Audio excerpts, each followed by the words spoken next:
से काउंसलर विराट देवगन की तरफ से बाइक रैली का आयोजन किया गया, जिसमें बड़ी तादाद में कांग्रेसी युवाओं ने हिस्सा लिया। वहीं पत्रकारों से बातचीत करते हुए देवगन ने बताया कि यह बाइक रैली का मुख्य उद्देश्य वोटरों को जागरूक करना है और आने वाले 2022 की इलेक्शन में कांग्रेस की सरकार बनाना है। और देवगन की तरफ से यह कहा गया कि उनकी तरफ से भी मजबूत दावेदारी पेश की जाएगी। देवगन ने कहा कि अगर वह एमएलए बनते हैं तो सबसे पहले बेरोजगारी, नशा, इन सब के ऊपर पहले आधार पर काम किया जाएगा। इस मौके पर इंडियन नेशनल कांग्रेस केशव कार्यकर्ता शामिल थे।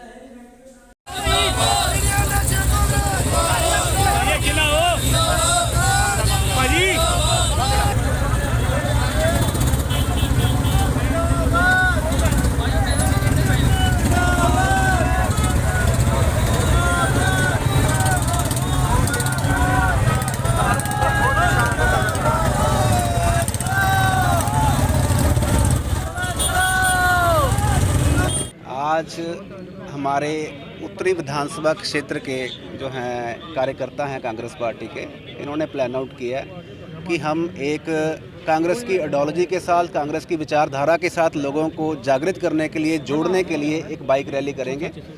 तो इन्होंने कल ही मुझे बताया कि हम इस तरीके से कुछ करना चाहते हैं, लोगों को कांग्रेस की विचारधारा से जोड़ना चाहते हैं, क्योंकि हम सभी को पता है कि 2022 में बड़े अच्छे तरीके से फुल मेजॉरिटी के साथ कांग्रेस सरकार आने वाली है पंजाब में। तो और ज़्यादा अच्छी मेजॉरिटी आए, इस वजह से हमने इन युवाओं ने इस कार्यक्रम को रखा है। और मैं बड़ा खुश हूँ कि देश का जो युवा है, नॉर्थ कॉन्स्टिट्यूंसी का युवा है, ये कांग्रेस पार्टी की विचारधारा के साथ बड़े अच्छे तरीके से जुड़ा हुआ है। मुख्य उद्देश्य क्या है इस रैली का? मुख्य उद्देश्य कांग्रेस की विचारधारा के साथ जोड़ना, जो फिरका परस्ती है समाज में फैली हुई उसको ख़त्म करना, नशे को ख़त्म करना और युवाओं को एजुकेशन के थ्रू, स्किल्ड एजुकेशन के थ्रू अच्छे सिस्टम के साथ जोड़ना, भ्रष्टाचार को ख़त्म करना। तो जो युवा है किसी भी देश का भविष्य होता है। अगर हम युवा जागृत होंगे, युवा एजुकेट होंगे, युवा स्किल्ड होंगे, तो किसी भी देश को, देश की तरक्की को हम नहीं रोक सकते। जो हमारे प्रधानमंत्री हैं, जब वो 2014 में सत्ता में आए, सत्ता में आने से पहले वो कहते थे कि 65% जो युवा है हमारे देश का, वो जो पॉपुलेशन है हमारे देश की, वो युवा है। लेकिन पिछले 7 साल में हमने देखा कि बेरोज़गारी किस तरीके से बढ़ी। 2 करोड़ रोज़गार उन्होंने प्लान किया था, प्रॉमिस किया था कि मैं पूरे देश में हर साल दूंगा, वो नहीं दे पाए। 70 साल से जो कांग्रेस राज किया है, कांग्रेस ने जो चीज़ें बनाई थी, जो सिस्टम बनाए थे, डैम बनाए थे, जो पिल्लर खड़े किए थे पूरे देश में, वो 2014 से लेके अब तक मोदी सरकार ने उसको बेचने का काम किया है।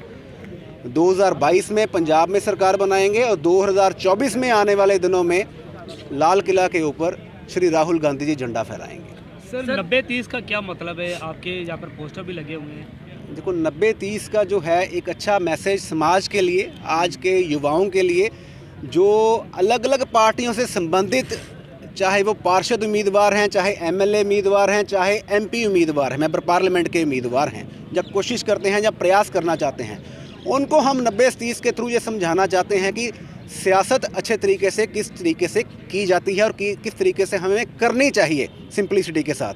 वो आने वाले 2-3 दिनों में इस चीज़ का हम खुलासा करेंगे। आज हमारे उत्तरी विधानसभा क्षेत्र के अलग अलग इन्होंने जो मुझे अपना प्लान बताया है कि हम मजीठा रोड, जहाँ बटाला रोड, जो छोटे छोटे एरियाज़ हैं जहाँ पे ट्रैफिक की समस्या ना आए, उस एरिया में हम लोगों को जागृत करने की कोशिश करेंगे। इन्होंने स्लोगन पकड़े हुए हैं कांग्रेस पार्टी के, तो बड़ा अच्छा, खुशी हुई है इनका उत्साह देख के, मुझे बड़ा अच्छा महसूस हो रहा है। सुनील दत्ती जी हमारे गुरु नगरी के मेयर रहे हैं, प्रेजेंटली एक सीनियर कांग्रेसी हैं। मैं उनकी बड़ी रिस्पेक्ट करता हूँ, बल्कि सभी लीडर्स की मैं रिस्पेक्ट करता हूँ जो मेरे से सीनियर हैं।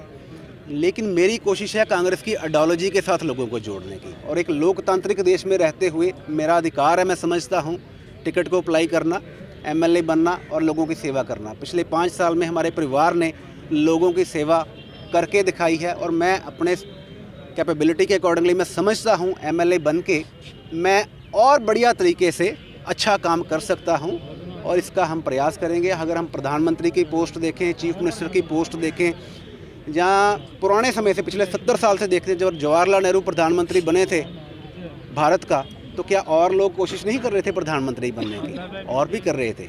लेकिन एक सिस्टम होता है लोकतांत्रिक लोकतंत्र का मतलब ही ये होता है कि हर कोई प्रयास कर सकता है। ये तो लोगों ने डिसाइड करना है या पार्टी हाईकमान ने डिसाइड करना है कौन बेहतर है, किसको मौका दिया जाए। बाकी परमात्मा बैठा है मौका देने वाला, जिसकी किस्मत में होगा उसको ज़रूर मिलेगा। क्या सबसे पहले बेरोज़गारी ख़त्म करने की कोशिश की जाएगी। मैं जो समझता हूँ आज के समाज में या नॉर्थ कॉन्स्टिट्यूंसी में कहीं भी हम देखते हैं अनएम्प्लॉयमेंट बहुत ज़्यादा है। उसके लिए स्किल्ड एजुकेशन की ज़रूरत है, अच्छी अच्छी इंडस्ट्रीज़ आएँ। आज इंडस्ट्रियलिस्ट जो है पंजाब में आने से डरता है कि फ़लाना लीडर या फ़लाना अफसर मेरे से अपनी भाईवाली मांग लेगा, मैं अगर इंडस्ट्री लगाऊंगा तो इतना % मुझे उसको देना पड़ेगा, सिंगल विंडो सिस्टम नहीं है। तो इन चीज़ों के ऊपर वर्क करने की ज़रूरत है, पारदर्शिता लाने की ज़रूरत है। वो पारदर्शिता लाने की हम पूरा प्रयास करेंगे और वी आर कॉन्फिडेंट कि हम बेरोज़गारी के लिए काम करेंगे, नशे को ख़त्म करने के लिए काम करेंगे, भ्रष्टाचार को ख़त्म करने के लिए काम करेंगे। पिछले दिनों में पार्षद रहते हुए जितने हमारे पास संसाधन थे, जितनी हमारे पास पावर थी, उसके अकॉर्डिंगली कोशिश की है। इवन सत्ता में रहते हुए भी अगर कोई हमें गलत चीज़ लगी है उसके अगेंस्ट हमने आवाज़ बुलंद की है और आगे भी ये जो है हमारा सिस्टम चलता रहेगा।